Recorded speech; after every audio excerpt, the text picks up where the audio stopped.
What's going on, guys? Bill's here from AchievementLand, and I'm here with an achievement walkthrough for Nexoria Dungeon Rogue Heroes. This game released onto the Xbox One October 14, 2020 for a price of $4.99. It's a fairly easy completion. I can't really say how long it takes. It could take you about an hour or so. It depends on skill and a little bit of luck. But I'm going to go over everything that you need to do to complete this game with ease. This game only has 11 achievements. The first achievement I got was for defeating a mimic, which is a treasure chest that turns into a bad treasure chest that you have to fight. This will happen randomly as you play, so you don't have to worry too much about that. Get up to level 2. This is your overall level. Even when you start a new game, your level will stay the same and will keep going up. These didn't translate very well, did they? Your heroes eaten are 33 meals. You have to eat 33 meals as you go through the game. You're going to be eating a lot of food, so that will come naturally. You killed the boss. There's a boss on each floor, and we have to go through 5 floors to complete the whole dungeon. You might notice the achievement score too. It's 92, but this one's 33, so these are the only ones, so it fixes it really quick. I know some people really care about that, so. But yeah, I'm going to show you a really good team to pick so you can kill the boss easily. Complete 3 levels of the dungeon. Like I said, there's 5 in total. Defeated 100 enemies. Got to level 10. Your level, like I said, it will continue even if you start a new game. Finding a new hero. The way I got this one was I lost 2 people on my team because you have a team of 4. And I continued to play and I found somebody and they joined my team. So I think you have to have a space open and then just walk around. I found it on like the 3rd or 4th dungeon. I was kind of far into the game though. The next one is for defeating the witch, which is a boss. And I think it changes. I'm not sure if they're always the same order, but it was the 4th one for me. And then the last one is for completing the whole dungeon, which, like I said, is for completing 5 floors. And the floors are not that big, so it doesn't take that long to complete this game. But it can be tricky. So this is a new game here. Now you pick a team of 4. You can pick whoever you want. And some people are better than others. There might be a better team than what I'm saying, but the people that I picked helped me get through the game. They were like my dream team. So I'm going to show you who I picked. Now the order you pick them kind of matters too, because that's the order it's going to put them in when you go into battle. So in the back, I put the explosion girl or the wizard girl. So I'm going to put the wizard now, and then I'll put the explosion girl in front of her. Doesn't really matter too much. The explosion girl usually ends up in the back anyway. I like these 2. The wizard has a really good move that keeps sending out. It only costs 1 mana. And the explosion girl has a bomb and also a poison sword. And then for the first 2, I like the healer as my 3rd person. And then in the front spot, I like the warrior because they can take more damage and they can do more damage. So these 4 are my dream team. You're going to play Nexoria Dungeon. That's the only thing that's going to be open anyway. Dark Force is open now because I finished Nexoria. So we're going to go through. I'm going to show you what this game is like and tell you everything that you need to do to easily get this completion. Alright, so this game is a roguelike, so there's random elements to it. The dungeons aren't going to always be the same. This is level 1 of my dungeon. So I'm going to go through. On the right side, it shows me the health, hunger, and sanity of all my guys. I got to watch them. I got to keep them alive. Every time you move, your hunger is going to go down. There's these red wing symbols around, and when you step on them, you're going to go into battle. So this is a battle here. It's turn-based. You can see your mana in the top right. Each character has different cards they can play. This is attack, shield, and change position. Sometimes you want to do this because the person in the front takes the most damage. Sometimes you got to change with them. It's a good strategy to do here and there. Retreat, the percentage shows you how much chance you have to retreat. I didn't retreat at all throughout the game, so you don't really need to. This is my healer, so they can heal. It takes 3 mana though, so you got to watch your mana. So if you use this, you're not going to be able to use some other stuff. And then you got some food, which you can eat to get some health back. A scroll, which I'm going to go over later. And resurrection potion, which is very important. You don't want to waste them, but they're very important. So I'm the healer. I'm going to pick my attack card, and I'm going to pick a guy to attack. So now it attacks them. It moves them to the front now too, so you got to pay attention to that. The front guy usually takes a lot of the damage. So now I'm the wizard girl in the back. She has this magical attack. It only costs 1 mana. It's really good. Sends out these 3 orbs, and it hits multiple guys sometimes, or sometimes it just goes for 1, but it's really strong. This is the warrior. He has this critical strike that's really good. Takes a lot of damage. And then this is the Explosion Girl. She has these bombs. It's 3 mana. It's a little expensive, but it hits multiple guys. And then the Poison Sword is really good. It's only 2 mana. So she's really good. She comes in handy. So this is why I like this team. They all do a lot of damage and they're all helpful. But you might find a better team. I don't know. But for me, this is what worked for me. I tried out a bunch of other guys and I always had a problem. I needed guys to do more damage. And these guys do a lot of damage. Especially this magical attack. This is my favorite because I just sent that out all the time. I always had 1 mana when I got to her. The critical strike doesn't always hit, but when it does, it's really powerful. But his regular attack's really good, the warrior. The poison sword from the Explosion Girl is really good because it does damage to them over time as well. They keep taking damage from poison. And then we have our healer, which can heal people without wasting food, which is good.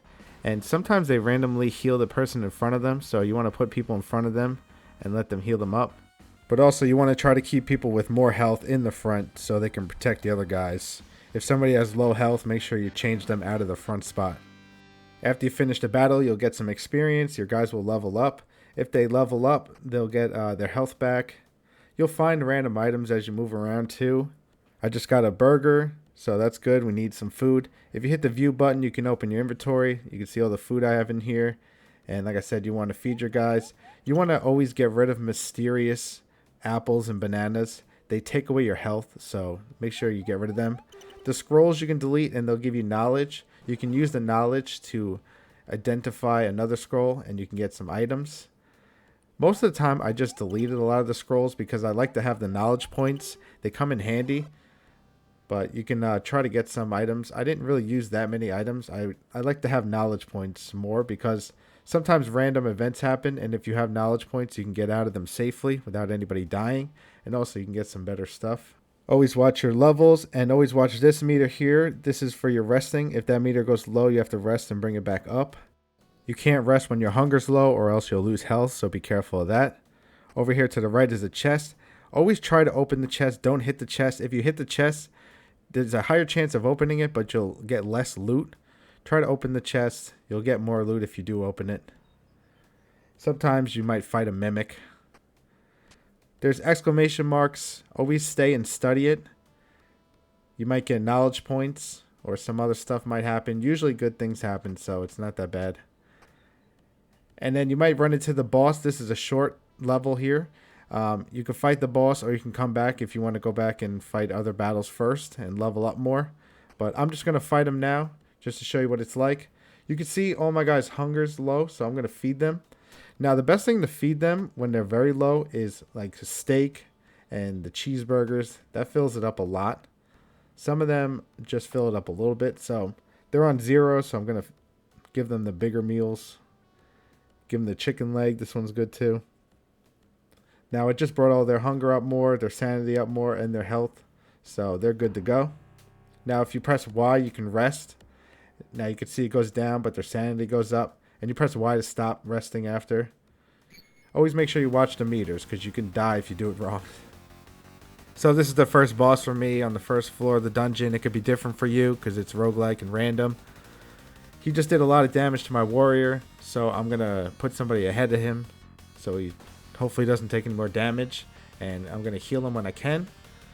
This guy takes a lot of hits, so I'm going to try to bombard him with a lot of stuff.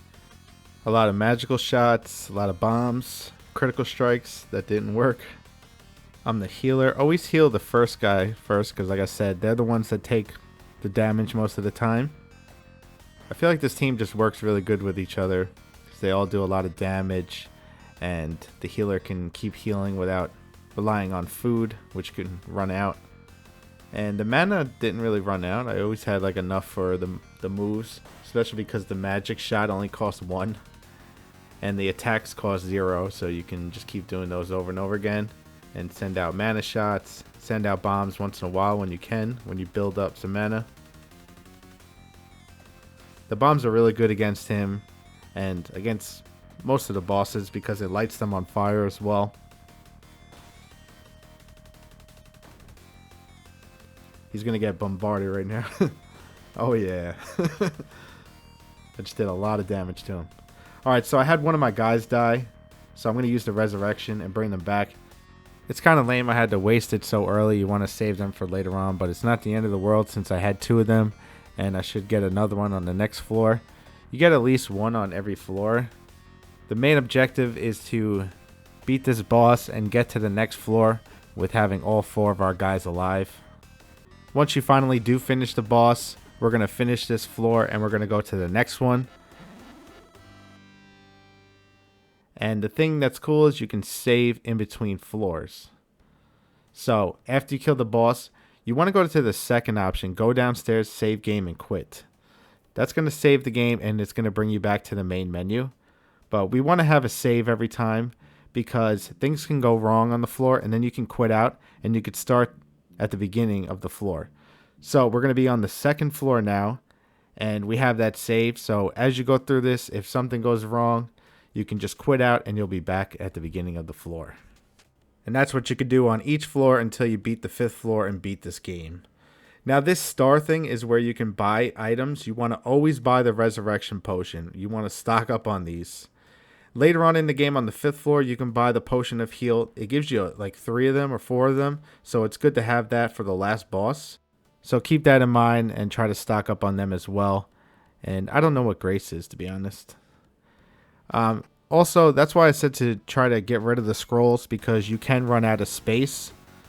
So you want to try to turn the scrolls into knowledge and try not to keep too many things in your inventory. You don't want to run out of space and miss getting more food and potions and stuff that you need because you will not make it through the game without it. There's these slimes and do not hit them with your regular attack because when you do, they'll multiply. Only hit them with other weapons. If a battle isn't going good, you could try to retreat, which isn't that easy to do. But like I said, you can just quit and it will start the floor over and it will give you a different dungeon too. It will change the layout. So you can just keep retrying if you're having trouble. But if it's not going too good and you can't recover, just start a whole new game. But if you follow my tips, you should be good. You should be able to go through without too much trouble. And you just might run into bad luck sometimes. It happens. And it's nice that you could just restart the floor instead of the whole game. But yeah, just always watch their meters. Feed them when needed. Try not to waste food because you need to have enough food to coast through the whole game. Some items are not that good. Some are really good. Try not to use the big items when you don't need. Make sure you always delete the suspicious fruit, the bananas and the apples. They will take away health.